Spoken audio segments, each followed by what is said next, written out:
أعوذ بالله من الشيطان الرجيم. بسم الله الرحمن الرحيم. فألقي السحرة سجدا قالوا آمنا برب هارون وموسى قال آمنتم له قبل أن آذن لكم إنه لكبيركم الذي علمكم السحر فلأقطعن أيديكم وأرجلكم من خلاف ولأصلبنكم في جذوع النخل ولتعلمن أينا أشد عذابا وأبقى. আজকে সূরা তাহার 70 নম্বর আয়াত থেকে শুরু। এখানে আল্লাহ তাআলা মুসা আলাইহিস সালামের যে ওয়াকিয়া বলতেছেন আমাদেরকে, ওই ওয়াকিয়ার মধ্যে এতটুকু শেষ পর্যন্ত কথা আসলো। মুসা আলাইহিস সালাম নির্দিষ্ট দিনে ফেরাউনের কাছে উপস্থিত হলেন এবং ফেরাউন তার সম্প্রদায়ের সামনে উপস্থিত হলেন। ওই যে যতটুকু সামান ছিল, নিজের লাঠি এবং এগুলা নিয়ে, নিজের ভাইকে নিয়ে বা কয়েকজন সাথী বন্ধু যারা ছিলেন মুত্তাবিঈন, এদেরকে নিয়ে উপস্থিত হলেন এবং হওয়ার পরে ওরা জিজ্ঞাসা করলেন যে আপনি আগে জাদু দেখাবেন না আমরা দেখাবো? তো বলছেন তোমরা দেখাও। তো ওনারা দেখানোর পরে যখন মুসা আলাইহিস সালাম একটু ভয় পাইলেন, আল্লাহ রাব্বুল আলামিন বললেন যে ভয় পাওয়ার দরকার নাই, আপনি উত্তম, আপনি সবার চেয়ে বিজয়ী হবেন, আপনি বড় হবেন, এদের বড় আপনি, সুতরাং ভয়ের দরকার নাই। আপনি আপনার ডান হাতে যেটা আছে অর্থাৎ লাঠিটা ফেলে দেন। ফেলার পরে সাথে সাথে অনেক বড় আজদাহার মতো হয়ে গেল এটা। তারপরে যা ওরা করছিল সব কিছু খেয়ে ফেলছে এবং জাদুঘরেরা এরা যে কোনোদিন কামিয়াব হবে না, এটা আল্লাহ তাআলা তাকিদের সাথে বলে দিলেন। এরপরে জাদুঘরেরা যখন এই অবস্থা দেখলো যে মুসা আলাইহিস সালামের যে লাঠি এটা সাপ হয়ে সব কিছু খেয়ে ফেলতেছে শুধু এমনি চোখ দেখানো না, মানুষকে চোখের উপরে প্রভাব ফেলে তা নয়, বাস্তবে খেয়ে ফেলতেছে। এটা দেখে তো তাদের অবস্থা টাইট হয়ে গেছে। ওরা বুঝতেছে আসলে এটা জাদু না, জাদু হলে এটা সম্ভব হতো না কোনোদিন। জাদু হলে যেভাবে সেভাবেই থাকতো, মানুষের চোখের উপরে আমরা ধুল চোখে হয়তো আমাদের কাজ করে ফেলতাম, এটা হতো। এখন তো বাস্তব দেখে এরা বুঝতে পারছে যে নিশ্চয় ওনার পিছনে বড় শক্তি আছে, বড় কুদরত আছে, বড় তাকত আছে। ওইটার মাধ্যমে উনি করছেন, ওইটার অনুমতিতেই উনি আসছেন বা উনাকে উনি সহযোগিতা করতেছেন বা মদত করতেছেন, সাহায্য করতেছেন। সুতরাং ওনার সাথে মোকাবেলা চলবে না এবং আমাদেরকেও এই বাস্তবতার সামনে আত্মসমর্পণ করা দরকার। এই জন্যই যারা জাদুঘর ছিল তারা সিজদারত হয়ে আল্লাহকে সিজদা করে এবং বললেন যে আমান্না বিরব্বি হারুন ওয়া মূসা, আমরাও মূসা এবং হারুনের রবের উপরে আমরাও ঈমান আনলাম, এটা বলে দিলেন। কিন্তু যখন ঈমান এনে ফেললো ফেরাউন, যাদেরকে নিয়ে একটু বাহাদুরি এবং অহংকার করতেছিল, তারাই যখন ঈমান আনলো তো ফেরাউনের মেরুদণ্ড ভেঙে গেল। তার যে চিন্তা ভাবনা ছিল ওটা আর নাই। তখন ফেরাউন উল্টা শুরু করলো। এটা স্বাভাবিক, বুঝায় পড়ানোর মাধ্যমে যদি না হয় তখন বল প্রয়োগ করা, শক্তি প্রয়োগ করে কাউকে বিতাড়িত করা, তাকে ধ্বংস করা, এটাই নিয়ম শুরু থেকে এই পর্যন্ত আছে। বলতে গেলে এখনো সেই নিয়মেই চলতেছে, এখনো একই নিয়ম চলতেছে। প্রথমে বুঝাবে, বুঝানোর মাধ্যমে হলে ভালো, কম্প্রোমাইজ করলে ভালো, যদি না করে তাহলে তাকে একটা সবক দাও ভালো করে, হ্যাঁ, এমনভাবে দাও যেন নিচ্ছিন্ন হয়ে যায়। এটা সব সময় যারা ক্ষমতার লোভী, যারা ইকতেদার চায়, যারা ক্ষমতায় থাকতে চায়, চেয়ার কুরসি ছাড়তে চায় না, আল্লাহর প্রতি বিশ্বাস বা দিন এগুলো কোনো তাদের কাছে, যাদের কাছে কোনো বিষয় না, তারা সব সময় দেখা যায় এইভাবেই করতে আসে। তাদের বেরাসত এটাই। আগে যারা ছিল এদের বেরাসত এখনো বড় বড় শাসকদের মধ্যে আমরা স্পষ্টভাবে দেখতে পাচ্ছি যে আসলে ন্যায় বলতে বা মানবতা বলতে কিছু নাই তাদের মধ্যে। ক্ষমতার জন্য সবকিছু জায়েজ, ক্ষমতার জন্য সবকিছু না জায়েজ। তাদের নামাজ রোজা এই সেই দিন প্রায় দেখা যায়, যেটা আমভাবে, আমি ব্যক্তিগতভাবে কাউকে দোষারোপ করা ঠিক না, এজন্য বলতেছি না, কিন্তু আমভাবে যেটা দেখা যাচ্ছে ক্ষমতার জন্য যেমনি হোক জায়েজ হয়ে যাবে, এটা জায়েজ করতেই হবে। তো এটা যদি মানুষের কাছে মাপকাঠি হয়ে যায় তাহলে তাদের কাছে মানুষ জীবনেও শান্তি পাবে না, এরা ন্যায় পাবে না। হ্যাঁ, এবং অন্যায় মানে এরা সব সময় নিজের ক্ষমতার জন্য যথাসম্ভব জুলুম অত্যাচার যা ইচ্ছা তা করবেই। এটা পৃথিবীর ইতিহাস আপনারা দেখবেন, সবসময় আছে এটা। তো তখনও ছিল, এখনো আমরা অনেক কিছু দেখতে পাচ্ছি, ওটার একটা কিছু নিদর্শন দেখতে পাচ্ছি। তো কি বলতেছিল? قال آمنتم له قبل أن آذن لكم। তো ফেরাউন বলল যে তোমরা ওনার উপর ঈমান নিয়ে আসলা, ওনাকে বিশ্বাস করে ফেললা আমার অনুমতি দেওয়ার পূর্বে। আমি তোমাদেরকে তো অনুমতি দিই নাই যে তাকে বিশ্বাস করো বা মানে ওনার উপর ঈমান আনো, এর আগেই তোমরা বিশ্বাস করে ফেললা। বলছে যে আসলে তোমরা ভিতরে ভিতরে যোগ আছো, তোমরা ওনার পার্টি, আসলে আমরা বুঝি নাই এটা। এখন যাদেরকে দিয়া মোকাবেলা করতে আসছে ওরাও ওনার পার্টি হয়ে যাচ্ছে। সুবহানাল্লাহ। ওইটাই আসলে আপনি যদি একটু বলেন তো সারা জীবন মানে আওয়ামী লীগ করেও সে রাজাকার হয়ে যাবে। ভালো কথা বললেন, কেন বললেন? তাহলে তুমিও রাজাকার, এরকম কথা। দেখেন তো কি বললো, ইন্নাহু লাকাবীরুকুম আল্লাযী আল্লামাকুমুস সিহর। বলতেছে এটা তো মানে মূসা আলাইহিস সালাম হলো মানে তোমাদের মধ্যে বড়, তোমাদের গুরু, তোমাদের উস্তাদ, যে তোমাদেরকে এই জাদু শিক্ষা দিয়েছে। বলছে এই জন্যও তোমরা ওর কাছে পরাজিত হয়ে গেছো। না হয়তো আমি অনুমতি দেওয়ার আগে তোমরা কেন ওনার উপরে বিশ্বাস করলে, ঈমান আনলা কেন?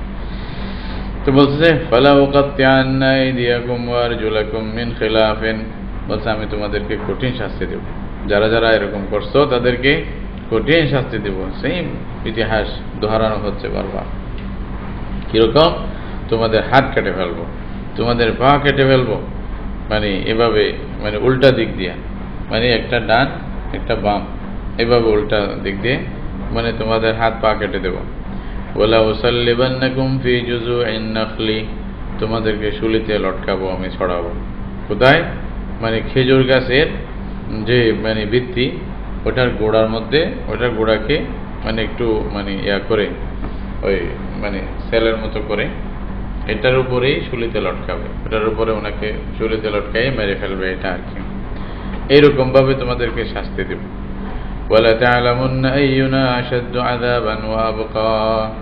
বলছে তখন তোমরা বুঝতে পারবে যে আমাদের মধ্যে কে বেশি মানে আযাব দিতে পারে, শক্তি মানে শাস্তি দিতে পারে, এবং কে বেশি দিন টিকবে, এটা তোমাদের বুঝে আসবে। এখন না, যখন শাস্তি পাবে তারপরে বুঝে আসবে। কেন তোমরা মূসা আলাইহিস সালামের কথা শুনে মানে ওইদিকে চলে গেলা, ঈমান নিয়ে আসলাম। তো এখন ওরাও আল্লাহ রাব্বুল আলামিন তাদেরকে হেদায়েত দিয়ে দিয়েছেন। তাদেরকে এই মানে জাদুঘরদেরকে।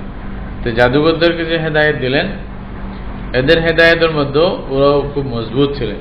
এরকম না যে মানে আমভাবে বলে ফেলছে বা ঘটনাক্রমে হয়ে গেছে, তা কোন একটা জিনিস যখন বুঝে চিনতে যখন গ্রহণ করে, তখন ওইটাকে ওনার অন্তর থেকে বিতাড়িত করা এত সহজ হয় না। কোন একটা জিনিস আপনি যদি বুঝে চিনতে কোন একটা গ্রহণ করেন, তাহলে আপনি ছাড়বেন না। আর যদি গতানুগতিকভাবে আপনি চলে আসেন, আপনার বুঝে নাই, আপনি 10 জন যাচ্ছে আপনিও যাচ্ছেন, এভাবেই যদি হয়, তাহলে ওটা ছাড়তেও আপনার দেরি হবে না। কথার কথা, যেটা আসলে আপনি মহাব্বত নিয়ে গ্রহণ করেন নাই কোন একটা জিনিস, তাহলে ওইটা ছাড়তে আপনার বেশি দেরি হবে না। একটু লোভ পাইলে, একটু ভয় পেলেই আপনি ভাগবেন, তাই না? কিন্তু যদি অন্তর দিয়া করেন, তাহলে যতই ধমকি দেওয়া হোক, যতই কিছু করা হোক, আপনি ওইটার উপর অটল থাকবেন। কারণ এটা আপনি বুঝতে পারছেন যে এটাই মিশন, এটাই মওকিফ, এটা আমার জীবনের মানে মেইন উদ্দেশ্য। এই জন্য সাহাবায়ে কেরামের জীবনে যতগুলি কষ্ট আসছে, মুসিবত আসছে, বা সত্যিকার মুসলমানদের জীবনে ওনারা কষ্ট সহ্য করছে কিন্তু দিন বাদ দেন নাই, তাই না? মানে কষ্ট সহ্য করতে রাজি হয়েছে, কিন্তু দিনের যেটা মওকিফ ছিল ওটার উপরে অটল ছিল। প্রয়োজনে জান গেছে, মানে আইমা মানে পুরো ইতিহাস আপনারা পড়লে পাবেন, সাহাবায়ে কেরাম থেকে তাবিঈন, তবে তাবিঈন, এমনকি আইমায়ে কেরামদের মধ্যে এত মার খাইছে, তারপরেও বলছে আমি যেটা বলছি ওইটাই, এটা দিন, এটা আমার বুঝে আসছে, না হয়তো বুঝাও, মারলে মারো, মারলে আমি ফিরবো না, ফিরেন নাই ওরা, তাই না? তো এই হলো আসলে মেইন জিনিস। যত পরিস্থিতি যেভাবে হোক, আপনি আপনার উপর অটল থাকেন। দেখেন আল্লাহ রাব্বুল আলামিন এদের মধ্যে মজবুতি দিয়েছিল বিধায়, এটা আল্লাহর তৌফিক হয়। আসলে তৌফিক না হলে হয় না। এই যে মানে ওইটা মজবুতিটা আসে কি মানুষের অন্তরের মধ্যে, ওই যেটা বললাম শরহে সদর হয়ে যায়, যেটা আগে ওই দিন বলছিলাম আর কি, মুসা আলাইহিস সালাম যেটা দোয়া করছিলেন। তখন আপনি যেমনি হোক ওটাকে ধরে রাখবেন। ওটাকে ধরে রাখার জন্য আপনাকে গুরুত্ব উৎসাহিত করা হচ্ছে ইসলাম থেকে সবসময় এরকম যে ওটার উপরে মজবুত থাকে। তো ওনারা কি করছেন, কি উত্তর দিয়েছেন ফেরাউনের ধমকি দেখে? ওনারা কি ভয় পাইছেন, আবার ফিরে গেছেন? কিরকম? قالوا لن نؤثرك على ما جاءنا من البينات। এইখানে পরীক্ষা হয় আসলে, যখন ধাক্কা লাগে তখনই আপনার মধ্যে কতটুকু ঈমান মজবুত আছে, আপনি কি করতে পারবেন, কতটুকু দেওয়ার জন্য তৈয়ার, এটা পরীক্ষা হয়। বলছে قالوا لن نؤثرك على ما جاءنا من البينات। ওনারা বললেন যে দেখো, যে আমাদের কাছে স্পষ্ট দলিল চলে আসছে আল্লাহ রাব্বুল আলামিনের পক্ষ থেকে, মুসা আলাইহিস সালামের মাধ্যমে যে দলিল নিদর্শন আমরা পাইলাম, এটার উপরে আমরা তোমাকে কোনোদিনও তরজিহ দিব না, তোমাকে প্রাধান্য দিব না, এটা সম্ভব না। তুমি যাই বলো, তুমি মারো কাটো, আমরা যা করছি এটা থেকে আমরা বাইরে যাব না। অন্য জায়গায় আল্লাহ অন্য ভাষায় বলছে মা তানকিমু মিন্না ইল্লা আন আমান্না বিআয়াতি রাব্বিনা। আমরা আল্লাহর উপরে বিশ্বাস করছি বিধায় তুমি প্রতিশোধ নিতেছ, তুমি যা ইচ্ছা তা করো, লা দায়রা ইন্না ইলা রাব্বিনা মুনকালিবুন। কোনো অসুবিধা নাই, আমরা আল্লাহর দিকেই চলে যাব, মরে গেলে মরে গেলাম, শহীদ হইলাম, কিন্তু আমরা ফিরবো না এই দিন থেকে, ফেরার কোনো উপায় নেই। তুমি ধমকি দাও আর লালচ দাও, কোনো কাজ হবে না, স্পষ্ট বলে দিয়েছেন। ওয়াল্লাযী ফাতারানা ফাকদি মা আনতা কাদ। বলতেছে ওয়াল্লাযী ফাতারানা, ওইটা ওই আল্লাহর শপথ যে আল্লাহ আমাদেরকে সৃষ্টি করেছেন, সে আল্লাহর শপথ করে বলতেছি আমরা এই দলিলের উপরে তোমাকে কোনোদিন আমরা প্রাধান্য দেব না, যেটা দলিলের মাধ্যমে পাই ওইটাই আমরা বাস বিশ্বাস করব। সুতরাং ফাকদি মা আনতা কাদ, তোমার ফয়সালা যা তোমার মন চায় আমাদের ব্যাপারে ফয়সালা করো, শোনাও, এটা অসুবিধা নাই। তুমি যা করবে এটা এই দুনিয়াতেই, এই দুনিয়া সব কিছু না। ইন্নামা তাকদি হাযিহিল হায়াতাদ দুনিয়া, তুমি যা ফয়সালা করবে এই দুনিয়ার জীবনেই, তো এর বাইরে তোমার তো কোনো আর চলবে না। হ্যাঁ, তোমার যা চলবে এখানে যতদিন, তাও যে আল্লাহ চালায়, না হলে তাও চলবে না। তো সুতরাং এটা নিয়ে আমাদের অত বেশি টেনশন নাই, তোমার যা ইচ্ছা করো। তো ইন্না আমান্না বিরাব্বিনা লিয়াগফিরা লানা খাতায়ানা, বলছে আমরা যে আমাদের আল্লাহর উপরে আমরা বিশ্বাস করছি, কেন? লিয়াগফিরা লানা খাতায়ানা, আল্লাহ যেন আমাদের ভুলগুলি আমাদেরকে ক্ষমা করে দেন। আমরা যা ভুল করেছি এতদিন বুঝতে পারি নাই, মুসা আলাইহিস সালামের সাথে মোকাবেলা করতে আমরা রেডি হয়ে চলে আসছি, আল্লাহ তাআলা আমাদের ক্ষমা করে দেন, এই উদ্দেশ্যে আমরা আল্লাহর উপর ঈমান আনছি। ওমা আকরাহতানা আলাইহি মিনাস সিহর, আর তুমি যে আমাদেরকে জাদুর জন্য বাধ্য করছো, মজবুর করছো, এটার জন্য আল্লাহ আমাদেরকে যেন ক্ষমা করে দেয়। তোমার মজবুরির উপরে আমাদের তোমার কথা না শোনা দরকার ছিল, কিন্তু আমরা শুনলাম, এজন্য আল্লাহ যেন আমাদের ক্ষমা করে দেয়। আল্লাহু খায়রুন ওয়া আবকা, আল্লাহ অনেক উত্তম, আল্লাহই বেশি বাকি থাকবে, তুমিও থাকবে না, অর্থাৎ তুমিও চলে যাবে, 2 দিন পরে তোমার শেষ হয়ে যাবে। তখন তুমি নিজে আফসোস করবে, কেন তুমি ঈমান আনো নাই, কেন তুমি মানলে না, এটাও সময় আসবে। কোন কোন তাফসীরে লেখা আছে জাদুঘরেরা যখন জাদু করতে আসছিল, তখন ওরা হয়তো ফেরাউন বলছে আর কি, একটু ব্যঙ্গ করে দেখানোর জন্য বলছে যে মূসা যেভাবে পরে পোশাক পরিচ্ছদ পরে, তোমরা সেরকম পোশাক পরে যাও, দেখাইতে আর কি। সেম অবস্থা হচ্ছে, দুশমনের একটা প্রতিদ্বন্দ্বী হিসাবে, একজন মোকাবেলা হিসাবে একজনকে যদি আপনি দাঁড় করাতে চান, ওনার সব কিছুকে ব্যঙ্গানু, এই করা সে করা, কত কিছু হয়, তাই না? এই যে অনেকে শুনলাম আমাদের দেশে ওই যে ওইরকম সাজার জন্য বিরাট হাজার হাজার কুর্তা পাঞ্জাবি সেলানো হয়েছে, যেগুলো আপনারা শুনছেন জানেন।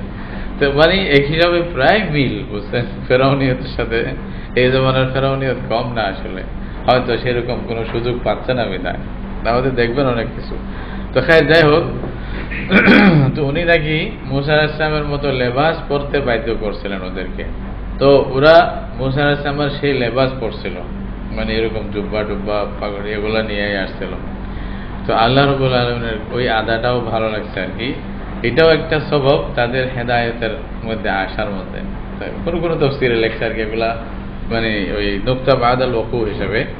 তো এরকমও হতে পারে, হয়তো ভালো লোকের সাথে একটু সামঞ্জস্যতা দেখাতে গিয়ে আল্লাহর এটা ভালো লাগছে, তাদেরকেও আল্লাহ হেদায়েত দিয়ে দিচ্ছে, বলছে যাক তোমাদেরকেও আমি হেদায়েত দিলাম। এইটাও হয়তো আপনার কোনো কাজে চলে আসতে পারে। যেরকম কিয়ামতের দিন একটা ভালো নামের কারণে হয়তো আল্লাহ তাআলা মানুষকে নাজাত দিবে, এটাও আছে হাদিসের মধ্যে। হ্যাঁ, শুধু একটা ভালো নাম, আর কিছু না। এতটুকু আমি ভালো লোকদের সাথে একটু সামঞ্জস্যতা দেখালাম, ওকে, এটা অনেক বড় জিনিস। আসলেও তো এটাই উদ্দেশ্য, দুনিয়ার যা করি না সব কিছুর মধ্যে উদ্দেশ্য কি? আল্লাহ যেন আমার নাজাতের উসিলা করে, বাস, আর কিছু না। না হয়তো এগুলোর কোনো কাজে আসবে না। আপনার এই তাফসীর, এই হাদিস, এই দরস, এই কিছু কি কাজে আসবে বলেন তো? যদি নাজাতটা না পাওয়া যায় তাহলে কি এগুলো সব বেকার হয়ে যাবে। কত মুফাসসির, কত মুহাদ্দিস, কত বড় বড় মানে যাদের আলেম হায় হায় করবে, আফসোস করবে, হ্যাঁ আমি কি করলাম, এটা করবে, আমি আর আপনি কি করি। এর সবচেয়ে বড় উদ্দেশ্য হলো বস একটু তাদের সাথে তাশাব্বুহ এবং আল্লাহওয়ালাদের মানে পথে চলার চেষ্টা করা, যেন আল্লাহ রাব্বুল আলামিন সালেহিনদের জামাতে অন্তত শরীক করে আমাদের নাজাত দেয়। এটাই বড় আসলে আশা, আর কিছু না। মানে এইসব কিছুর পিছনে এটাই উদ্দেশ্য। এই যে ইমাম শাফি রাহমাতুল্লাহ আলাইহির মতো মানুষ যদি বলে উহিব্বুস সালিহিনা ওয়া লাস্তু মিনহুম, উহিব্বুস সালিহিনা ওয়া লাস্তু মিনহুম লাআল্লাল্লাহ ইয়ারযুকানি সালাহা, এই আশায় যে হয়তো আমিও একটু পেয়ে যাব, এই আশায় মানে করতেছি, তাহলে আমরা বলবই বাকি, আমাদের তো বলারই কোনো সুযোগ নেই। করতে থাকা ওদের লাইনের মধ্যে যেন আল্লাহর নাম লেখায় দেয়, বাস, এটাই উদ্দেশ্য। ইন্নাহু মাইয়াতি রাব্বাহু মুজরিমান, এই যে এরাই মানে এদের মানে মুখে আল্লাহ রাব্বুল আলামিন মানে ফেরাউনকে আসল কথা শোনাই দিচ্ছেন। বলছে দেখো, নিশ্চয় যে ব্যক্তি আল্লাহর কাছে, নিজের রবের কাছে আসবে অপরাধী হিসাবে, মুজরিমান অপরাধী হিসাবে যে উপস্থিত হবে, ফাইন্না লাহু জাহান্নাম, তার জন্য পরিণতি জাহান্নাম ছাড়া আর কিছু হবে না। ওখানে কি হবে? জাহান্নামে গিয়া কি সে মারা যাবে? মারা গেলে তো মানে শান্তিই ছিল। লা ইয়ামুতু ফিহা ওয়া লা ইয়াহইয়া, এখানে না মারা যাবে না জীবিত থাকবে। মানে এই জীবনটা তো জীবনের মতোই না, যে সবসময় কষ্ট হলে, আর যেহেতু মারা যাবে না এই জন্য কষ্টটা আরো বেশি হবে, তাই না? তো এটা বড় মারাত্মক বিষয়। नाइजीरिया का गाना का उसको 10 बजे आप इधर कितना बजे आता है? 10 बजे सुबह नहीं, रात को कितना बजे आता है? रात को उसको टाइम हो गया 10:30 का आने को थोड़ा उसको कुरान सिखा, ठीक गाना नाइजीरिया का। उसको क्या हो गया छुट्टी का? क्या हो गया छुट्टी? अच्छा, वो देगा मैं आपको। देखो, ومن يأته مؤمنا قد عمل الصالحات فأولئك لهم الدرجات العلى, বলছে আর যে ব্যক্তি আল্লাহর কাছে আসবে যে ঈমানের সহিত, সাথে সাথে আবার দেখেন কদ আমিলা সালিহাত, ঈমান আছে, ঈমানের সাথে ভালো কাজ করছে, তাহলে ঈমান এবং ভালো কাজ, ঈমান এবং আমলে সালেহ, এটা যদি থাকে ফাউলাইকা লাহুমুদ দারাজাতুল উলা, তাদের জন্য আল্লাহ তাআলা অনেক উচ্চ মর্যাদা, উচ্চ পদ আল্লাহ তাআলা রাখবেন তাদের জন্য, যারা ঈমান এবং আমলে সালেহ করবে, ঈমানের সাথে আসবে আল্লাহর কাছে কিন্তু ভালো কাজও করছে, তাহলে তার জন্য অনেক মর্যাদা হবে। কোন মর্যাদা? জান্নাতু আদনিন তাজরি মিন তাহতিহাল আনহার, সব সময় যে জান্নাতে সে থাকবে এরকম কতগুলি জান্নাত সে পাবে। তাজরি মিন তাহতিহাল আনহার, তার নিজ দিকে নাহার প্রবাহিত হবে। খালিদিনা ফিহা, সব সময় এখানে থাকবে। ওয়াযালিকা জাযাউ মান তাযাক্কা, এটা হলো কার বদলা? যে ব্যক্তি নিজেকে আত্মশুদ্ধি করতে পারছে, তাজকিয়া করতে পারছে। তাজকিয়া জিনিসটা অনেক বড় জিনিস আসলে। তাজকিয়া জিনিসটা এটা মানে নিজের আত্মাকে পবিত্র করা। আসলে আত্মাই বড় জিনিস। আত্মা যদি ঠিক না হয়, অপবিত্র থাকে, তাহলে সব অপবিত্র হয়ে যাবে। নামাজ, দুয়ার মানে সব পবিত্র হয়ে যাবে। এমন একটা মারাত্মক জিনিস আত্মাটা, ওইটা যদি পবিত্র হয় সব পবিত্র হবে। এই জন্য ইসলামের মধ্যে এটার বেশি গুরুত্ব। আল্লাহ রাব্বুল আলামিন স্পষ্ট قد أفلح من زكاها قد أفلح من تزكى وذكر اسم ربه فصلى, তাই না? তো এই সব কিছু যদি আপনি মিলান ইসলামের মধ্যে, কোরআনের মধ্যে যা আছে এবং রাসূলুল্লাহ সাল্লাল্লাহু আলাইহি ওয়াসাল্লামকে যা বলছেন, আল্লাহ রাসূলের দায়িত্ব কি ছিল? ওই যে কি হিম, তাদের আত্মাকে পরিশুদ্ধ করবে। হ্যাঁ, কিভাবে? মানে অনুশীলনের মাধ্যমে, পরিচর্যার মাধ্যমে, তাদেরকে তালিমের মাধ্যমে, তাবলীগের মাধ্যমে, দাওয়াতের মাধ্যমে তাদেরকে আখলাক শিখায় তাদের আত্মাকে পবিত্র করবে। তো ওই আত্মাটা যদি পবিত্র না হয় তাহলে সব নষ্ট হয়ে যায়। এটার মিসাল যদি দেখেন তাহলে দেখেন, আত্মা ঠিক না হলে আপনার নামাজও বরবাদ, তাই না? আত্মা ঠিক না হলে কি হবে? লোক দেখানোর জন্য নামাজ পড়বে, মানুষকে দেখানোর জন্যই নামাজ পড়বে। তাহলে মানুষকে দেখানোর জন্য কেউ যদি নামাজ পড়ে, হাদিসের মধ্যে আছে ওই নামাজ পড়া মানে শিরিক করা। মান সাল্লা ইউরাই ফাকাদ আশরাক। তাহলে এই নামাজের জন্য তার কবিরা গুনাহ হবে। এটা কি কারণে? নামাজের জন্য সওয়াব পায়, অথচ এই নামাজে সে গুনাহ পাচ্ছে, আবার বড় গুনাহ পাচ্ছে, যেটা মানে লফজি শিরিক অথবা শিরকে খাফি যেটা বলতে শিরকে আসগর, এটাও কবিরা গুনাহ, যেটা থেকে তওবা করা দরকার বান্দাকে। তওবা ছাড়া মাফ হবে না, এটা মনে রাখি। যদিও বা হয়তো খুরুজ আনিল মিল্লাহ হবে না, সে কাফের হয়ে যাবে না, কিন্তু তার গুনাহটা এমন হবে যে এটা কবিরা গুনাহ, এটা থেকে তওবা করতে হবে আল্লাহর কাছে, মানে ক্ষমা চাওয়ার জন্য, এটা মাফ হওয়ার জন্য। তাহলে আত্মা যদি খারাপ হয়, আপনি নামাজ পড়লেন এটাও কবিরা হলো, এটাও গুনাহ হলো, একটা ওই নষ্ট হয়ে গেল। রোজা রাখলেন তাও নষ্ট হলো, যাকাত দিলেন তাও নষ্ট হলো। তখন একটাও ঠিক হবে না যদি আপনার আসলে আত্মা ঠিক না হয়। আর কথার কথা, আত্মা যদি ঠিক না হয়, আপনি যদি বড় তফসির লেখেন, বড় হাদিসের ব্যাখ্যা লেখেন, মানে বড় ইসলামী দলের লিডার হয়ে যান, বা একেবারে অনেক কিছু করে ফেলেন, আত্মা যদি ঠিক না হয় কোনো কাজে আসবে না, এসব কিছু সব বেকার হয়ে যাবে। এই জন্যই এটা বড় জিনিস। হ্যাঁ, এই জন্য বলছে ওয়াজালিকা জাযাউ মান তাযাক্কা। তো ইসলাম এই জন্য এটার গুরুত্ব দিছে যে অন্তর যেন পরিষ্কার হয়। তুমি যেই হোক, অন্তর তোমার পবিত্র হইতে হবে। অন্তর পবিত্র না হলে আল্লাহ রাব্বুল আলামিন এই কলব যেটা পবিত্র না, ওইটাকে জান্নাতে জায়গা দিবেন না। এটাও ইয়াউমা লা ইয়ানফাউ মালুন ওয়ালা বানুন ইল্লা মান আতাল্লাহা বিকলবিন সালিম। হ্যাঁ, বিকলবিন মরিদ যদি হয় তাহলে শেষ। এবং আমরাজুল কলব কি আছে এটা আপনাকে দেখতে হবে। কলব যেটা সালিম হওয়ার জন্য মরজ থেকে পবিত্র হইতে হবে। এখন মরজ কি কি আছে মানে কলবের, প্রত্যেকটা যদি আমরা একটা একটা মানে ইয়া করি, ওই যে কি বলে যে প্রেসক্রিপশন নিতে যাই ডাক্তারের কাছে, মরজ মানে ব্যাধি, অসুখ। মরদ মানে অসুখ, অসুখ। হ্যাঁ, আরবি ভাষায় মরদ বলে আর কি। এটা মানে মরিদ থেকে মরদ। হ্যাঁ, দেখেন এটা অসুখ আর কি। আত্মার অসুখ কি কি আছে, যেমন নাকি যেগুলা কোরআন হাদিসের দ্বারায় যেগুলা পাওয়া যায়, এগুলোর বিরাট একটা লিস্ট আছে, উলামায়ে কেরাম এটা তৈরি করে দিয়েছেন। এগুলো আত্মার মরজ, এগুলো আত্মার মরজ, এগুলো আত্মার মরজ, যেগুলো কোরআনে আছে। আল্লাহ রাব্বুল আলামিন বলছেন ফি কুলুবিহিম মারদ, এদের অন্তরে মানে ব্যাধি, এদের অন্তর অসুস্থ, এদের সুস্থ না। তাহলে কিয়ামতের দিন যে উপকারিত হবে সেই আত্মা যেটা অসুখ থেকে পবিত্র থাকবে।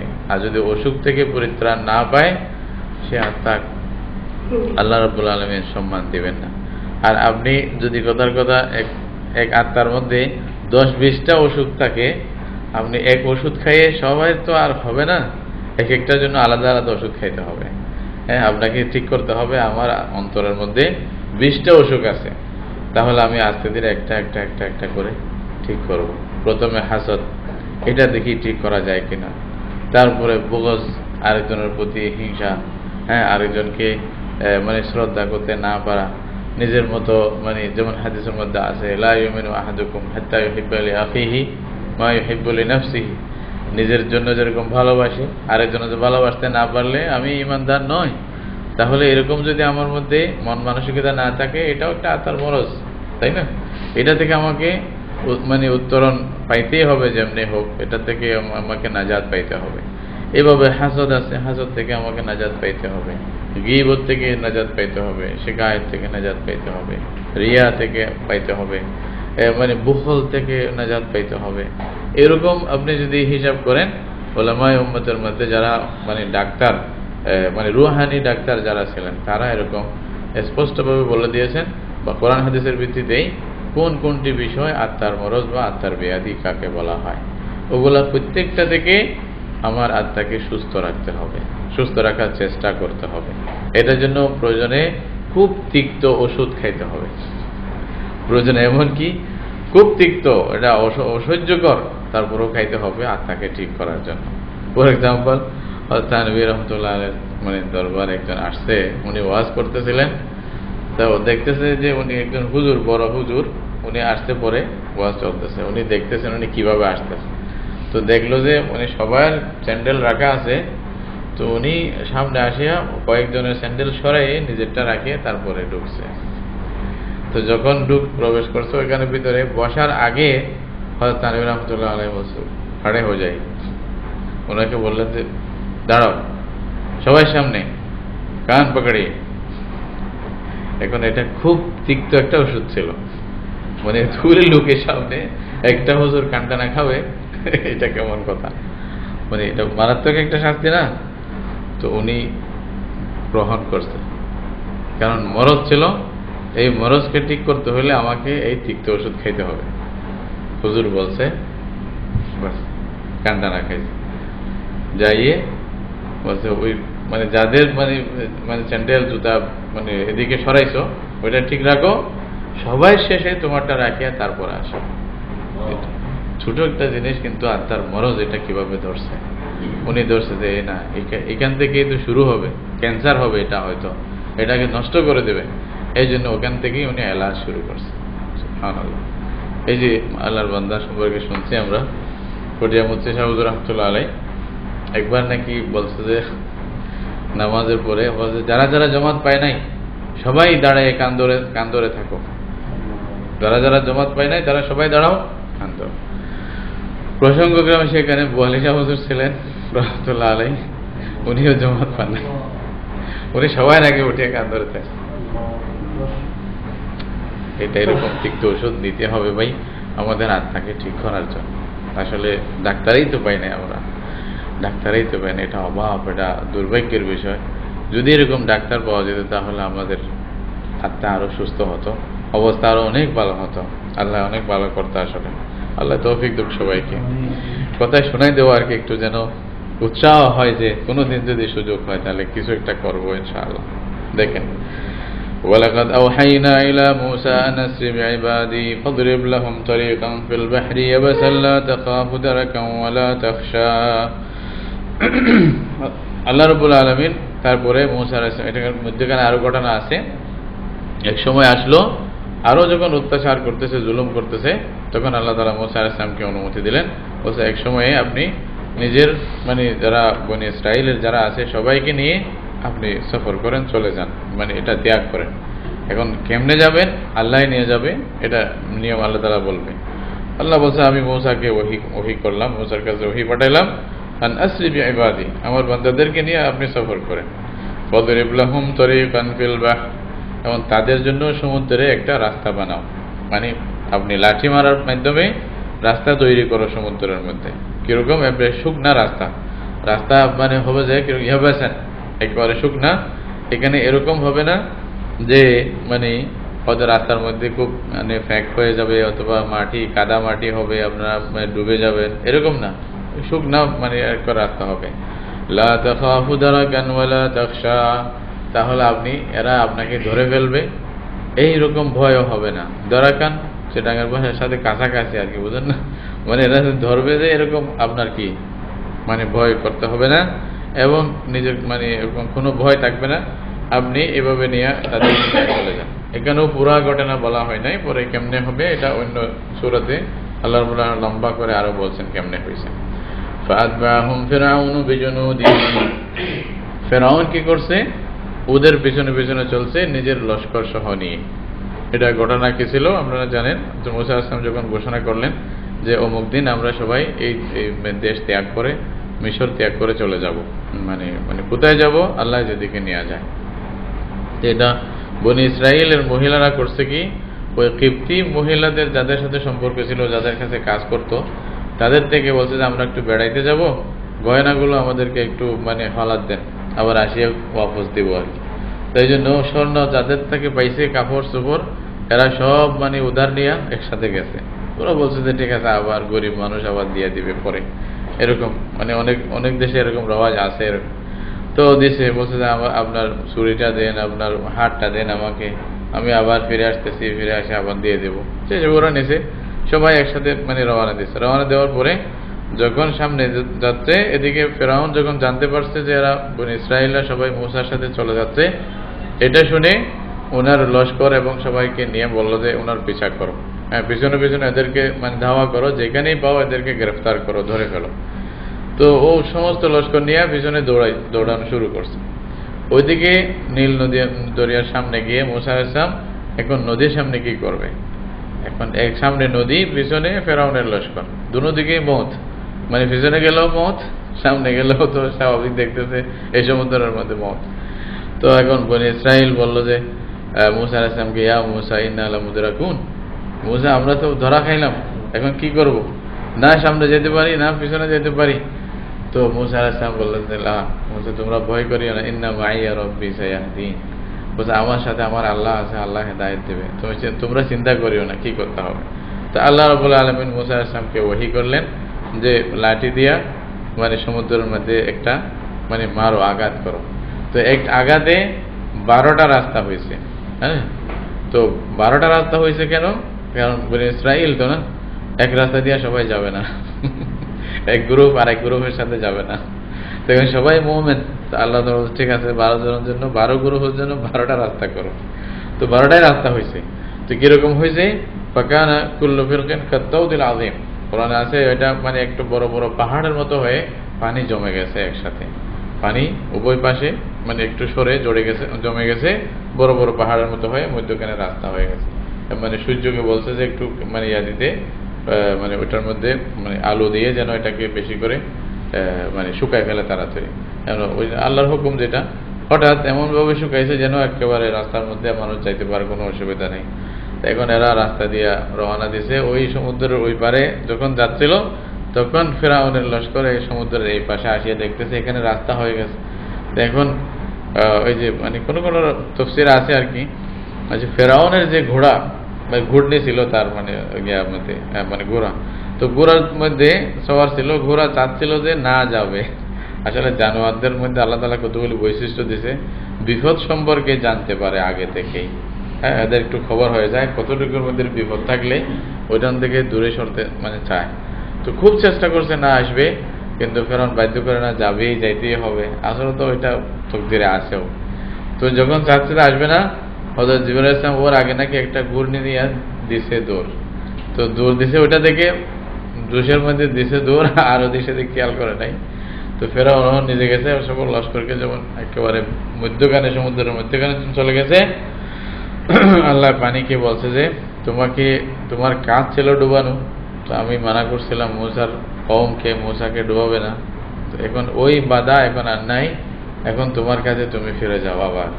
তো এটা বলার সাথে সাথে পানি নিজের কাজ শুরু করছে, সবাইকে ডুবাই ফেলছে। এটা বলছে ফাতবাহুম ফিরআউনু বিজুনুদিহি ফাগাশিয়াহুম মিনাল ইয়াম্মি মা গাশিয়াহুম। আল্লাহ তারপরে এই যে সমুদ্র থেকে যা তাদেরকে ঘিরে রাখা দরকার তাই তাদেরকে ঘিরে রাখছে। তো কি হয়েছে? ওয়াদাল্লা ফিরআউনু কওমাহু ওয়া মা হাদা, বলছে ফিরআউন নিজের কওমকে গুমরাহ করে দিল, সে হেদায়েত করতে পারেনি। হ্যাঁ, এরপরে আল্লাহ রাব্বুল আলামিন বনী ইসরাইলকে বলতেছেন, ইয়া বনী ইসরাইল লাকাদ আনজাইনাকুম মিন আদুইকুম, হে বনী ইসরাইল আমি তোমাদেরকে তোমাদের দুশমন থেকে আমি নাজাত দিয়েছি। ওয়া আদনাকুম জানিবাত তুরিল আইমান, আর তোমাদের মানে জন্য আমি ওয়াদা করেছিলাম এই যে মানে তুর পাহাড়ের মানে ডান মানে পাশ, এটাতে তোমরা আসবে, থাকবে, বসবাস করবে, এটা তোমাদের জন্য ওয়াদা করেছিলাম। ওয়া নাযালনা আলাইকুমুল মান্না ওয়াস সালওয়া, তোমাদের জন্য আমি মান এবং সালওয়া নাযিল করেছি। মান এবং সালওয়া যেটা, এটা তাফসীর আপনারা জানেন, এটা মানে মানে আসমান থেকে খানা চলে আসতো।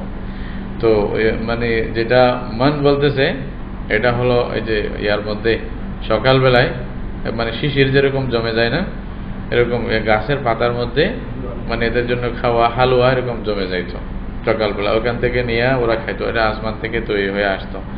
আর মানে ইয়া হিসাবে সালওয়া মানে পাখি, ভুনা পাখি ওদের জন্য আসতো আসমান থেকে, ভুনা পাখি চলে আসতো, এদিকে খানা আছে, তাদের আর কোনো কষ্ট করতে হয় না, ওইখান থেকে মান্না সালওয়া যা ইচ্ছা খায়।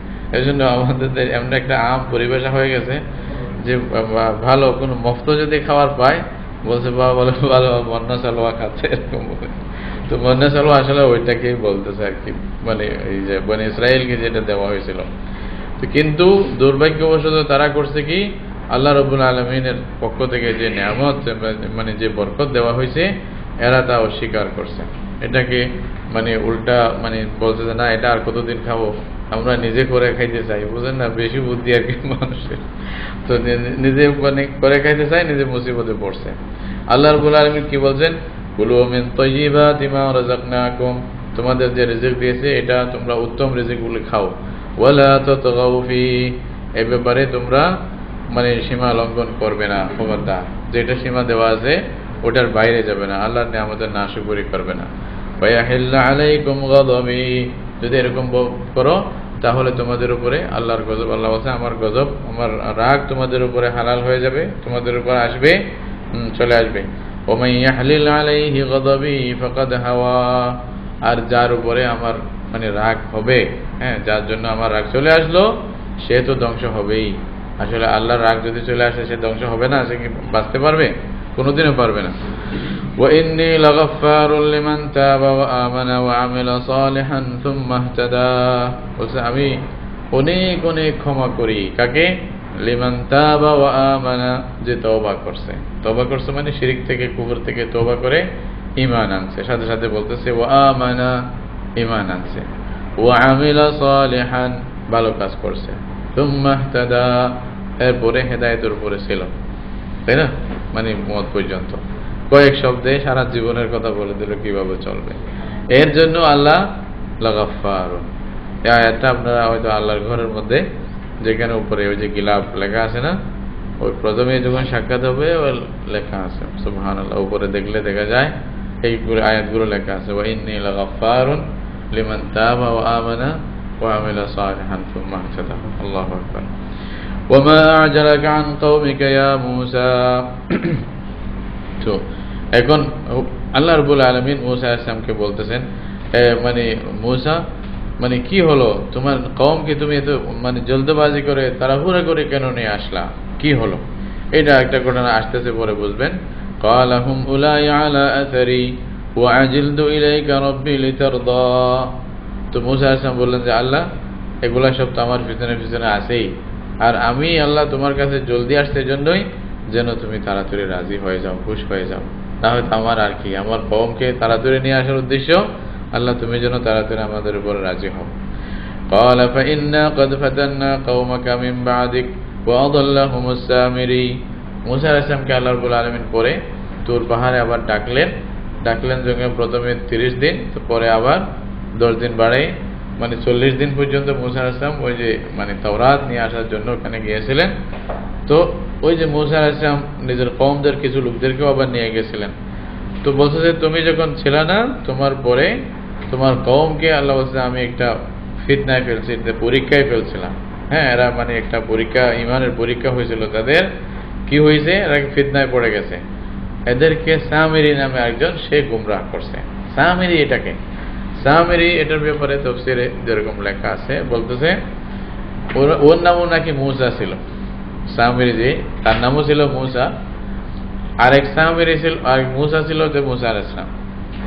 তো সামিরি হয়েছে কি, বনী ইসরাইল এই সময় তখন মানে ফেরাউনের জমানায় একটা তুফান হয়েছিল, এই তুফানের মধ্যে একটা মেয়ে, ছোট বাচ্চা, তার মানে পেটে ছিল, এই যে মানে সবাই মারা গেছে ওখানে, এবং বাচ্চাটাও মাটাও মারা যাবে, বাচ্চাটা বাঁচবে, এটা আল্লাহ তাআলার তাকদীর।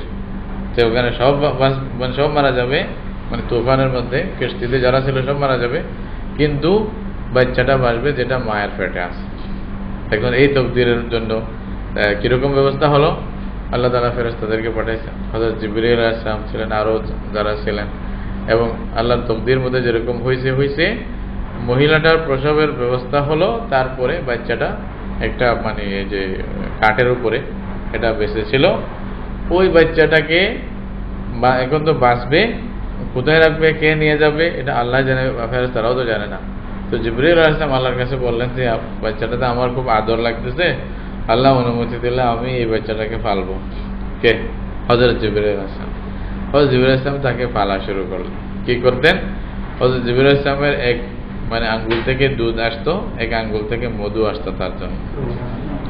তো আসিয়ার সময় মধ্যে ওকে দুধ এবং মধু পান করাইয়া যেত। তো এখন সে হয়েছে কি, জিবরাইল আলাইহিস সালামের মাধ্যমে যদিও বা লালিত পালিত হয়, সে সবচেয়ে বড় কাফের ছিল, নাউজুবিল্লাহ। আর ওদিকে ফেরাউনের ঘরে লালিত পালিত হয়েছে, উনি নবী হয়েছে। দুইজন মুসা, উনি মুসা, ইনি মুসা। ও সামিরি হয়েছে, এই মুসা আলাইহিস সালাম আল্লাহর নবী হয়েছে। তো সামিরি কি করতো, যখন দেখতো যে জিবরাইল আলাইহিস সালাম যখন আসতো ওর কাছে, কখনো জিবরাইল আলাইহিস সালাম ঘোড়া নিয়ে যাচ্ছে, ওনার ঘোড়ার খুশ যেখানে পড়ছে, পা যেখানে পড়ে, ওইখানেই সব মানে সবুজ হয়ে যায়, সাথে সাথে একটা জীবন দেখা যায়। একটা মরুভূমিতে ওনার ঘোড়ার পা পড়লে যেখানে পড়ছে ওইটা সবুজ হয়ে গেছে, সুন্দর, মানে একটা জীবন দেখছে। তো এটা দেখে ও করছে কি, দুষ্ট তো আগে থেকে মনের মধ্যে আছে দুষ্টামি। তো একবার ওনার পা যেখানে পড়ছিল ওখান থেকে কিছু বালি বা মাটি উনি হেফাজত করে রাখছে, কে? সামিরি।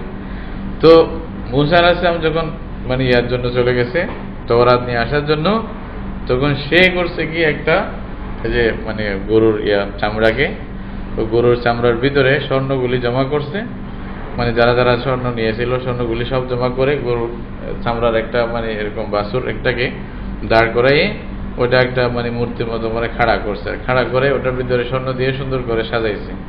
এবং ওইটার উপরে ওই যে বালি মানে জিবরাইল আলাইহিস সালামের মানে পায়ের নিচ থেকে নিয়েছিল, ওইখান থেকে একটি বালি এটার উপরে ছিটকাই দিচ্ছে। ছিটকে দেওয়ার সাথে সাথে ওই গরুর মতো আওয়াজ করতেছে, গ গ করতেছে। তো বলতেছে এটাই তো তোমাদের খোদা। সে মূসা কোথায় গেছে খোদা তালাশ করার জন্য, খোদা তো এখানে আছে। নাউজুবিল্লাহ। অনেকেই এখানে ফিতনার মধ্যে পড়ে, নাউজুবিল্লাহ, মানে এই মানে ওইটাকে পূজা শুরু করছে। এখন হারুন আলাইহিস সালাম ছিলেন, উনি এখন দেখলেন যে অবস্থা কাহিল, এখন যে আমি যদি বলি যে এটা ঠিক না, এখন উম্মতের মধ্যে তাফরিক হয়ে যাবে, দুইটা ভাগ হয়ে যাবে। এই জন্য উনি আর করেন না, বলছে মুসা আসুক, এতক্ষণ পর্যন্ত আমি অপেক্ষা করি। এই জন্য আর উনি কিছু বলেন না, কে? হযরত হারুন আলাইহিস সালাম। মুসা আলাইহিস সালাম আসার পরে দেখলেন যে অবস্থা, একবার হারুন আলাইহিস সালামকে ধরছে, বলছে যে আমার ভাই, আমাকে তুমি মানে দাড়ি ধরিয়া টানিও না, মানে দাড়ি ধরছে উনি, মানে মুসা আলাইহিস সালাম রাগে বলছে যে কম নষ্ট হয়ে যাচ্ছে, আপনি দেখেন নাই? তো বলছে যে আমাকে দাড়ি ধরে টানিও না, আমি এটা ভয় করছি, এই জন্য আমি কিছু করি নাই, কোনো একটা পদক্ষেপ আমার পক্ষ থেকে দিই নাই। তারপরে মুসা আলাইহিস সালাম রাগ ঠান্ডা হয়েছে, আল্লাহর হুকুম আসছে যে এদের জন্য ফয়সালা কি, এরা একে অপরকে হত্যা করবে। যারা যারা এই মানে জুলুমের মধ্যে ছিল, মানে মানে বাসুর পূজা করছে, এরা সবাই একে অপরকে হত্যা করে, এটাই তাদের জন্য তওবা। তারপর আল্লাহ তাআলা তাদের গুনাহ ক্ষমা করবে, এটা ফয়সালা আসলে হুকুমত মানে মুসা আলাইহিস সালামের জমানায়। এই এখন সামনে সামনে কেমনে হত্যা করবে, তো আল্লাহর পক্ষ থেকে বলছে তোমরা এক জায়গায় যাও, ওখানে অন্ধকার হবে, তলোয়ার নিয়ে যাবে, কে কাকে মারছে এটা খবর থাকবে না, সবাই শেষ হয়ে যাবে। এভাবে এক জায়গায় গেছে, অন্ধকার ছিল, তলোয়ার নিয়ে যে যাকে মারছে সবাই শেষ, ফিনিশ ওইখানে। তারপরে আল্লাহর রাব্বুল ভাবে তাদের তওবা কবুল করছে, ওখানে যারা ছিল ওদের শাস্তি সেভাবে হয়ে চলে গেছে। এবং সামিরের জন্য যেটা আছে এটা তো আছে, এটা আসতেছে, এই ঘটনাটা আর কি। তো বলতেছেন فرجع وأضلهم السامري فرجع موسى إلى قومه غضبان آسفا। মুসা আলাইহিস সালাম খুব আফসোসের সাথে এবং রাগ অবস্থায়, রাগান্বিত অবস্থায় নিজের কওমের কাছে আবার ফিরে আসলেন, ওইখান থেকে কোহে তুর থেকে, তুর পাহাড় থেকে। কি বললেন? قال يا قوم ألم يعدكم ربكم وعدا حسنا। মুসা আলাইহিস সালাম বললেন, হে কওম, হে আমার কওম, আল্লাহ তোমাদের রব কি তোমাদের সাথে ভালো ওয়াদা করেনি? আল্লাহ তো তোমাদের সাথে ভালো ওয়াদা করেছিল, আল্লাহর ওয়াদা ভুলে গেলা কেন তোমরা? আফাতালা আলাইকুমুল আহাদ, তোমাদের জন্য কি একেবারে অনেক দিন হয়ে গেছে, একেবারে দীর্ঘদিন হয়ে গেছে যে তোমরা অপেক্ষায় ছিল, এই জন্য তোমরা সব ভুলে গিয়ে এরকম মানে অবস্থা করছো। এখানে একটা ইঙ্গিত আছে যে নবুয়তের অথবা কোনো একটা দাওয়াতের যদি মানে উপরে বেশ দিন মানে অতিবাহিত হয়ে যায়, অনেক দিন দীর্ঘদিন অতিবাহিত হয়, ওইটার সম্পর্কে কেউ যদি মানে সতর্ক করনেওয়ালা না থাকে, তাহলে ওইটার থেকে পথ থেকে বিচ্যুত হওয়া এটা স্বাভাবিক, এরকম হয়। এই জন্য মুসা আলাইহিস সালাম বললেন যে আফাতালা আলাইকুমুল আহাদ, তোমরা কি এই যে নবুয়তের জামানা তোমাদের জন্য কি অনেক দীর্ঘায়িত হয়ে গেছে, এই যে তোমরা সব ভুলে গেছো, এভাবে মানে মানে গরুর বাছুরের পূজা শুরু করছো।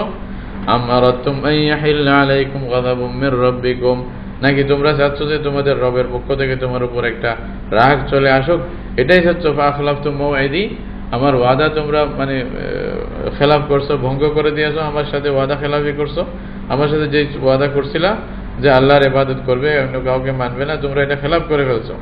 ক্বালু মা আখলাফনা মাওয়াইদাকা বিমালকিনা, এরা কি বলছেন, বলছে যে এই মূসা, আমরা আমাদের ইখতিয়ারে নিজের ইচ্ছা মতো কোনো আপনার ওয়াদা খেলাফি করছি যে তা না, আমাদেরকে একজনই ধোঁকা দিছে। কে? ওয়ালাকিন্না হুমিলনা আওজারাম মিন জিনাতিল কওমি ফাকাযাফনাহা, বলছে আমরা হইছে কি মানে ওই যে কওমের যে সমস্ত জিনাত, মানে ওই যে বললাম স্বর্ণ অলংকার যেগুলোর সাথে নিয়ে আসছিল, মানে সৌন্দর্যের যে সমস্ত কিলো, এই সমস্ত একটা বিরাট একটা বোঝা, এটা করে আমরা হুমিল না এক জায়গায় এটাকে আমরা একত্রিত করেছি, মানে সবকিছু একখানে আনছি, আনার পরে ফাকাযাফনাহা, সবকিছু আমরা ডালছি, যেভাবে সামিরি বলছে আমাদেরকে, ওই মানে বাছুরের যেটা চামড়া ছিল ওটার মধ্যে ডালছি, তারপরে এটা খাড়া করে সে যা করার করছে। ফাকাযালিকা আলকা সামিরিয়ু, এভাবে সামিরি নিজেও এখানে ডালছে, সে দুষ্টামি যেটা করতে বলছিলাম। ফাআখরাজা লাহুম ইজলান জাসাদান লাহু খুয়ার, বলছে এখান থেকে সে একটা শরীর, মানে পূর্ণ শরীর কার, এই যে গরুর বাছুরের একটা শরীর সে বের করছে, এবং ওইটার মধ্যে এরকম মানে গো গো আওয়াজ ছিল, মানে ওই গাভীর মানে গাভীর যে বাছুরের যে আওয়াজ হয় সেরকম আওয়াজ করতেছিল। বুঝতো? ফাকালু হাযা ইলাহুকুম, তারপরে সবাই বললো যে এই তো তোমাদের রব মাবুদ চলে আসছে। কিছু একটা আশ্চর্য হলেই এটাকে খোদা বলে ফেলা, এটা বনি ইসরাইলের খাসলত, তাদের আদত, তাই না? তো এটা আসলে মুসলমানদের আদত না হওয়া উচিত ছিল। যতই মানে ইয়া হোক, মানে আশ্চর্য কিছু দেখাক, যতই কেরামতি দেখাক, এগুলার পিছনে ইমান বিক্রি করে দেওয়া, এটা আসলে বনি ইসরাইলের আদত, এটা ঠিক না। ইমান মজবুত রাখা দরকার, এটা যেন আমরা ইমান যেন বিক্রি না করি। কারণ শেষ জমানায় যদি সবচেয়ে বড় মানে কাফের যারা, যাকে দাজ্জালকে আল্লাহ রাব্বুল আলামিন পাঠাবেন, তাকে তো মারাত্মক মারাত্মক কেরামতি দিয়ে আল্লাহ পাঠাবেন, এমন এমন কেরামতি দিবেন যে অবাক হয়ে যাবে, সম্মানের চোখের সামনেই করবে, এটা আল্লাহর হুকুমে হবে, ওটা মানে ফিতনার জন্য, পরীক্ষার জন্য ইমানদারদের। তো তখন কি অবস্থা হবে? তখন কি ইমান কি টিকিয়ে রাখা সম্ভব হবে? আজকে একটু মানে ছোট একটা দিকেই আমরা ইমান বিক্রি করে দিই, আরে বাবারে হুজুরের কাছে অনেক কিছু আছে, যেই কারামতিওয়ালা হুজুর, তো কারামতি হুজুর ঠিক আছে, এর জন্য কি আমার ইমান বিক্রি করে দিতে হবে? নাউযুবিল্লাহ। এখানে এগুলা শিক্ষা আছে, দেখেন। তো বলছে যে হাযা ইলাহুকুম ওয়া ইলাহু মূসা, বলছে এটাই তোমাদের প্রভু, এটা মূসার প্রভু। নাউযুবিল্লাহ। ফানাসিয়া, এটা বলে সে ভুলেই গেছে যে মানে আল্লাহর ওয়াদা, নবীদের ওয়াদা যেটা ছিল ভুলে গেছে। আফালা ইয়ারাউনা আল্লা ইয়ারজিউ ইলাইহিম কাওলা ওয়ালা ইয়ামলিকু লাহুম দাররান ওয়ালা নাফআ, বলছে তারা কি দেখে না যে এটা তো তাদেরকে কিছু বলতেও পারতেছে না, মানে এই যে গরুর বাছুরটা কি তাদের কোনো শব্দ বলে, তাদের কোনো একটা শিক্ষা দিতে পারতেছে, কোন একটা কথা বলতে পারতেছে? পারবে না। একটা দুইটা আর শব্দ করছে, বাস ফিনিশ, অতটুকুতে আর কিছু নাই। তো ওয়ালা ইয়ামলিকু লাহুম দাররান ওয়ালা নাফআ, তাদের কোনো ক্ষতি করতে পারে না, তাদের কোনো লাভও করতে পারে না। ওয়ালাকাদ ক্বালা লাহুম হারুন মিন ক্বাবলু, মানে তাদেরকে হারুন আলাইহিস সালাম তাদেরকে এর আগে বলছিল কি, ইয়া কওমি ইন্নামা ফুতিনতুম বি, হে কওম তোমরা তো বড় মানে পরীক্ষায় পড়ে গেলা, মুসিবতে পড়ে গেলা, তোমরা ফিতনায় পড়ে গেলা, এটা কেন তোমরা একে মানে ওখানে খোদা মানতেছো? ওয়া ইন্না রাব্বাকুমুর রাহমান ফাত্তাবিউনি ওয়া আতিউ আমরি, বলছে তোমাদের রব হলো রহমান, আল্লাহ রাব্বুল আলামিন, তো সুতরাং তোমরা আমার অনুসরণ করো এবং আমার কথাকে অনুগত্য করো, আমার কথার ইতাআত করো। তোমরা খামাখা এই যে সামিরের কথা শুনে এদিক সেদিক যাইও না, এটা আমভাবে উনি বলছিলেন সবাইকে। ক্বালু লান নাবরাহা আলাইহি আকিফিনা হাত্তা ইয়ারজিআ ইলাইনা মূসা, ওই বড় হুজুর বলতে হবে, বুঝেন না? তোমরা দুষ্টরা কি বলছে, বলছে না আমরা এর উপরে মজবুত থাকবোই, লান নাবরাহা আলাইহি আকিফিনা, এটার উপরে ধরে থাকবোই, যতক্ষণ মূসা আলাইহিস সালাম আসি আমাদের বলবে না ততক্ষণ আমরা এটাকে খোদা মনে করবো। নাউযুবিল্লাহ। হারুন আলাইহিস সালাম যা বলছেন তা কর্ণপাত করে নাই, শুনেও নাই। তো মূসা আলাইহিস সালাম যখন আসছে, হারুন আলাইহিস সালামের উপরেও রাগ, স্বাভাবিক রাগ হবেই, উনাকে দায়িত্ব দিয়ে গেছেন, মানে ওই যেমন নাকি বলেছেন আনতা মিন্নি বিমানজালাতি হারুন আমি মূসা। তো মূসা আলাইহিস সালাম যাচ্ছেন এখন দায়িত্ব হারুন আলাইহিস সালামের উপরে, তাই জন্য ওনাকে জিজ্ঞাসা করছেন কেন, কি হলো? ক্বালা ইয়া হারুন মা মানাকা ইয রাআইতাহুম দাল্লু, বলছে যে এ হারুন কি হলো তোমার, কেন মানে তাদেরকে যখন গুমরাহ হতে দেখলেন তাদেরকে আপনি বাধা দিলেন না কেন? কেন বললেন না আল্লাহ তাত্তাবিআনি, আপনি কেন আমার অনুসরণ করলেন না? এটা মুসা আলাইহিস সালাম বলতেছেন। আফা আসাইতা আমরি, আপনি কি আমার কথার মানে নাফরমানি করলেন? তখন ওখানে যখন ধরছেন তখন দাড়ি নিয়ে ধরছে আসলে মুসা আলাইহিস সালাম, ভাইকে ধরছে, বড় ভাই ছিল। ক্বালা ইয়া ইবনা উম্মা, সে মুসা আলাইহিস সালামের মানে ভাই হারুন আলাইহিস সালাম কত সুন্দর করে বলতেছেন, মানে এমন কথা বললেন যেন রাগ ঠান্ডা হয়ে যায়। এই আমার মায়ের পেটের ভাই, এরকম কথা আর কি। সুবহানাল্লাহ। ইয়া ইবনা উম্মা, বলছে লা তাখুয বিলিহিয়াতি ওয়ালা বিরাসি, বলছে তুমি আমার দাড়ি ধরিও না, তুমি মাথা ধরে আমাকে টানিও না। যদি মানে ইন্নী খাশিতু আন তাকুলা ফাররাকতা বাইনা বনি ইসরাঈল ওয়া লাম তারকুব কাওলি, বলছে আমার তো ভয় হয়েছিল যে তুমি বলবে যে বনি ইসরাঈলকে তুমি পৃথক করে দিলে, দুই ভাগ করে দিলে। বলছে এইটা বলবে, এই জন্য আমি বেশি কিছু পদক্ষেপ দেখাই নাই, জাস্ট তাদেরকে আমভাবে নসিহত করছি, তারা না শুনলে আমি কি করবো, এরপর আমি আর কিছু তাদেরকে জোর দেখাই নাই। বলছে ওয়ালাম তারকুব কাওলি, তুমি বলবে যে আমার কথার অপেক্ষা না করে বনি ইসরাঈলকে দুই ভাগে ভাগ করে দিলেন, এরকম হয়তো তুমি বলবে, এই ভয়ে আমি আর বেশি কিছু করিনি। তো এখানেও আসলে মানে নসিহত আছে, যখন বুঝবেন যে আমার আয়ত্তের বাহিরে, তাহলে বড়দের অপেক্ষা করি, তারা কি করে দেখি, তো তখন আর কি করব, তাদের জন্য অপেক্ষা করতে হবে, এটাও একটা হিকমত। ক্বালা ফামা খাতবুকা ইয়া সামিরি, এখন মুসা আলাইহিস সালাম আসি আবার সামিরিকে ধরছে। এখন প্রথমে কওমের সাথে কথা, ভাইয়ের সাথে কথা, বরং সামিরি আসল দুষ্ট তাকে বলছে, এই সামিরি তোমার কি হলো? ক্বালা বাসুরতু বিমা লাম ইয়াবসুরু বিহি, বলছে যে আমি তারা যা দেখে নাই তা আমি দেখছি। কি দেখছি? ফাকাবাদতু কাবদাতাম মিন আসারির রাসূল, বলছে আমি রাসূলের পায়ের যে একটা ধুলা ছিল ওখান থেকে কিছু আমি জিনিস, একটা কবজা, এক মুষ্টি আমি নিয়েছিলাম। ওই যে ঘটনা বলছিলাম, রাসূল মানে জিবরাইল আলাইহিস সালাম, তো ওনার ওইখান থেকে বলছে আমি নিয়েছিলাম।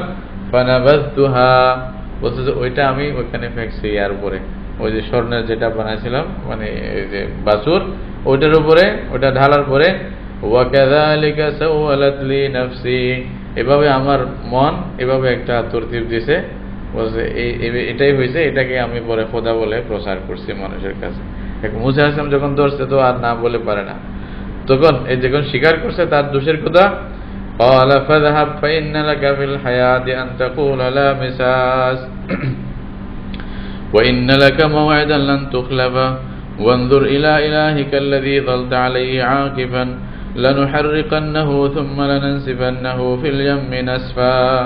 তো বললেন যে ক্বালা ফাযহাব, তো মুসা আলাইহিস সালাম মানে তার অবস্থা দেখে বলছে যা তুমি এবার চলে যাও, মানে তোমার সাথে আমাদের কোনো সম্পর্ক নাই। ফাইন্না লাকা ফিল হায়াতি আন তাকুলা লা মিসাস, মানে দুনিয়ার জীবনে মানে তোমার মানে জন্য সবচেয়ে বড় শাস্তি যেটা মানে দুনিয়ার জীবনে থাকবে, এটা কি? আন তাকুলা লা মিসাস ওয়া ইন্না লাকা মাও'ইদান লান তুখলাফাহু ওয়ানজুর ইলা ইলাহিকা আল্লাযী, আচ্ছা মানে পরে আসতেছে। তো মুসা আলাইহিস সালাম মানে প্রথমে ওকে জিজ্ঞাসা করলেন, যখন সে মানছে, মানার সাথে সাথে বলছে যাও তোমার সাথে আমাদের আর কোনো সম্পর্ক থাকবে না, তোমার সাথে ধরাছোঁয়া আমাদের থাকবে না, এবং আরেকটা ওয়াদা থাকবে তোমার সাথে, যেটা তুমি মানে ভঙ্গ করতে পারবে না, তুমি চাইলেও এটাতে মানে দূরে থাকার সুযোগ থাকবে না, তোমাকে অবশ্যই আসতে হবে। এবং ওয়ানজুর ইলা ইলাহিকা আল্লাযী যালতা আলাইহি আকিফান, যে প্রভুকে তুমি মানতেছো, যে মাবুদকে, আল্লাহকে বাদ দিয়ে যে মাবুদকে তুমি মানতেছো, যেটার উপরে তুমি অটল থাকছো এখনো পর্যন্ত, বলছে এই মাবুদকে আমরা জ্বালাই ফেলবো। তারপর মুসা আলাইহিস সালামের মানে অর্ডার দিলেন, বলছে ওইটাকে জ্বালাই দাও। তারপরে থুম্মা লানানসিফান্নাহু ফিল ইয়াম্মি নাসফা, বলছে এটাকে সমুদ্রে নিয়ে আমরা ডুবাই একেবারে মানে নিঃশেষ করে আসবো। এইটা আল্লাহু আলাম যেটা দেখা যায় মানে হিন্দুদের মধ্যে একটা কওম এরকম আছে যারা মাবুদকে গড়ে প্রথমে, আবার পূজা করে, সমুদ্রে গিয়ে আবার ডুবাই মারে। মানে হয়তো বনি ইসরাইলের ওই জাতির সাথে তাদের কোনো সম্পর্ক আছে কিনা, এটা এমনি অবস্থায় এরকম মনে হয়। বাবা তাদের মধ্যে অনেকে আছে যারা মানে গরুকেও পূজা করে, মানে গরুকেও মানে বাসুর খোদা বলে মনে করে, এটা হতে পারে। যেটা বাহরাইনের যেটা মেইন আসল মানে সভ্যতা, ওটার মধ্যে দেখা যায় মানে গরুকে পূজা করার এটা বেশ কিছু মানে নিদর্শন বাহরাইনের আগের যেটা মানে আর কি চিন্তা ভাবনা সাকাফা তাদের ছিল, ওটার মধ্যেও দেখা যায়। যেমন নাকি গরু সিং আপনারা জানেন একটা রাউন্ডাবুটও আছে, আর একটা যে বারবারে যেটা টেম্পল আছে না, টেম্পলের ভিতরেও ওই গরু সিং গুলাই আছে, বুঝছেন, গরুর এই অবস্থাগুলি মানে আগের থেকে ফেরাউনি যেমন আর কিছু নিয়ম নীতি আর কি, আল্লাহু আলাম। এরপরে মানে ইয়াকে মানে যে সামিরীকে এই কথা মানে ঘোষণা, আল্লাহর পক্ষ থেকে এই ঘোষণা শোনানোর পরে মূসা আলাইহিস সালাম আমভাবে সবাইকে এলান করলেন, ইন্নামা ইলাহুকুমুল্লাহুল্লাযী লা ইলাহা ইল্লাহু। হ্যাঁ, মানে তুমি বলবে যে মানে আমাদের সাথে তোমার কোনো সম্পর্ক নাই, এটাই দুনিয়ার জীবনে তুমি বলবে এটা। হ্যাঁ, মানে তোমাদের সাথে আমার কোনো ধরা ছোঁয়া নাই, কিছু নাই, এটা আর কি। একটু দেখে দেখো ওইটাই না, এটা কিছু না, জ্বর আসতে আসতে না, মানে তোমার সাথে আমাদের কোনো ধরা ছোঁয়া থাকবে না, তুমি দূরে থাকবে, আলাদা থাকবে, এটা আর কি। দুনিয়ার জীবনেও তুমি আলাদা থাকবে এবং একদিন আসবে তোমার এই মুসিবত অবশ্যই তোমাকে ভোগ করতে হবে। তারপরে ওটা তো আসেই, তোমার মানে যে খোদা তুমি নিয়ে আসো ওই খোদার অবস্থা আমরা করবো এরকম। তারপরে আল্লাহর আযাব তো তোমার উপর আসবে, এটা আর কি। অবস্থা মানে তোমাদের সাথে আমার কোনো মানে ধরা ছোঁয়া সম্পর্ক থাকবে না, তোমরা আমার থেকে তুমি দূরে থাকবে। মানে মনে করেন একঘরে করে দেওয়ার একটা নিয়ম আছে না, এইরকম হয়তো একটা শাস্তি আল্লাহ রাব্বুল আলামিনের পক্ষ থেকে মূসা আলাইহিস সালামকে দিয়েছে যে তোমাকে একঘরে করে দেওয়া হলো, তোমার সাথে কেউ সম্পর্ক রাখবে না, তুমি এইভাবেই থাকবে আলাদা। তারপরে মূসা আলাইহিস সালাম তুমি বলবে যে আমাকে আমাদের থেকে হ্যাঁ ধরিও না কেউ, হ্যাঁ ওটা শাস্তি হিসাবে আর কি। হ্যাঁ সে বলতো না কি এটা, হ্যাঁ এটা তো সে বলবেই, মানে আমার কাছে আসবে না। হ্যাঁ এটা তো তাকে মানে বাধ্য হয়ে সে বলতে হবে, সবাই যেহেতু তাকে ছেড়ে দিয়েছে এই জন্য আর কি। আচ্ছা, তারপরে আল্লাহ তাআলা মানে মূসা আলাইহিস সালাম এলান করলেন, ইন্নামা ইলাহুকুমুল্লাহুল্লাযী লা ইলাহা ইল্লাহু, অথচ নিশ্চয় তোমাদের মাবুদ আল্লাহ রাব্বুল আলামিন, যে আল্লাহ মানে ছাড়া কোনো মাবুদ নাই, আল্লাহ একমাত্র মাবুদ। ওয়াসিআ কুল্লা শাইইন ইলমা, আল্লাহ সব কিছু মানে আল্লাহর এলম সব কিছুর উপরে মানে ঘিরে রাখছেন, মানে সব কিছুর উপরে মুহিত, আল্লাহর এলমের বাইরে আর কিছু নেই, মানে সব কিছু আল্লাহর এলমের ভিতরেই আছে, সব কিছু আল্লাহ জানেন সব জিনিস আর কি। কাযালিকা নাকুসসু আলাইকা মিন আমবাই মা ক্বাদ সাবাক ওয়া ক্বাদ আতাইনাকা মিন লাদুন্না যিকরা, বলতেছেন এইভাবে আমি আপনাকে মানে কাহিনী বলবো যারা আপনার আগে মানে চলে গেছিল এই পৃথিবী থেকে। মূসা আলাইহিস সালাম বলেন, ঈসা আলাইহিস সালাম, আরো যতগুলি নবীরা গেছেন আদম থেকে নিয়ে, এদের কাহিনী মাঝে মধ্যে আল্লাহ বলছেন আমি আপনাদেরকে বলবো। ওয়াকাদ আতাইনাকা মিন লাদুন্না যিকরা, আল্লাহ বলছেন আমি আপনার কাছে আমার পক্ষ থেকে আপনাকে জিকির দেওয়া হয়েছে। জিকির কি? কোরআন মাজিদ আর কি, মানে কোরআন আমি আপনাকে দিয়েছি, সুতরাং এই কোরআনকে নিয়ে আপনি মানে সামনের দিকে চলতে থাকেন।